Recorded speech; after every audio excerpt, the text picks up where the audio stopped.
ಮತ್ತೆ ಆರ್ಎಸ್ಎಸ್ ವಿರುದ್ಧ ಪ್ರಿಯಾಂಕ್ ಖರ್ಗೆ ಕೆಂಡ ಕಾರಿದ್ದಾರೆ. ಮೋಹನ್ ಭಾಗವತ್ ಅವರಿಗೆ, ಆರ್ಎಸ್ಎಸ್ ಮುಖ್ಯಸ್ಥ ಮೋಹನ್ ಭಾಗವತ್ ಅವರಿಗೆ ಒಂದು ಪತ್ರ ಕೂಡ ಬರೆದಿದ್ದಾರೆ.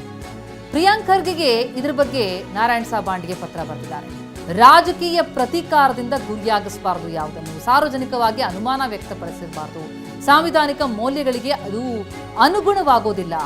ಕಾಂಗ್ರೆಸ್ ಆತ್ಮಾವಲೋಕನ ಮಾಡಿಕೊಳ್ಬೇಕಾದಂತಹ ಸಮಯ ಇದು. ಹಿಂದೂ ಸಂಘಟನೆಗಳನ್ನ ಗುರಿಯಾಗಿಸೋದು, ಬಹುಸಂಖ್ಯಾತರ ಭಾವನೆಗಳನ್ನ ನೋಯಿಸೋದು, ಇದು ಸಮಾಜದಲ್ಲಿ ವಿಭಜನೆಗೆ ಕಾರಣವಾಗಬಹುದು ಅಂತ ಪ್ರಿಯಾಂಕ್ ಖರ್ಗೆ ಅವರ ಪತ್ರಕ್ಕೆ ಕಿಡಿಕಾರಿದ್ದಾರೆ ನಾರಾಯಣ್ ಬಾಂಡ್ಗೆ ಅವರ ಪತ್ರ ಕೂಡ ನೋಡ್ತಾ ಇದ್ದೀವಿ.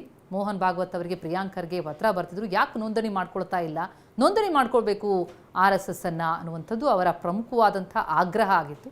ಅದಕ್ಕೆ ಸಂಬಂಧಪಟ್ಟಂತೆ ಈಗ ನಾರಾಯಣ್ ಸಾಬಾಂಡ್ಗೆ ಪತ್ರ ಬರೆದಿದ್ದಾರೆ. ಯಾವುದನ್ನೂ ಕೂಡ ರಾಜಕೀಯ ಪ್ರತೀಕಾರದಿಂದ ಗುರಿಯಾಗಿಸಬಾರದು ಅಂದಿದ್ದಾರೆ. ಜೊತೆಗೆ ಸಾರ್ವಜನಿಕವಾಗಿಯೂ ಕೂಡ ಯಾವುದ್ರ ಬಗ್ಗೆನೂ ಅನುಮಾನ ವ್ಯಕ್ತಪಡಿಸೋದು ಅದು ಸಾಂವಿಧಾನಿಕ ಮೌಲ್ಯಗಳಿಗೆ ಅನುಗುಣ ಆಗೋದಿಲ್ಲ ಅಂತ ಗೃಹ ಸಚಿವರಿಗೆ ಬಾಂಡ್ಗೆ ಪತ್ರ ಬರೆದಿದ್ದಾರೆ. ಪತ್ರಕ್ಕೆ ಮೋಹನ್ ಭಾಗವತ್ ಅವರಿಗೆ ಪ್ರಿಯಾಂಕ್ ಖರ್ಗೆ ಪತ್ರ ಬರೆದಿದ್ರು. ಆ ಪತ್ರಕ್ಕೆ ಬಾಂಡ್ಗೆ ಅವರ ಪ್ರತಿ ಪತ್ರ ಇದು ಒಂದು ರೀತಿಯಲ್ಲಿ ಟಾರ್ಗೆಟ್ ಆಗುತ್ತೆ ಅನ್ನೋ ಅರ್ಥದಲ್ಲಿ ಬಾಂಡ್ಗೆ ಬರೆದಿದ್ದಾರೆ.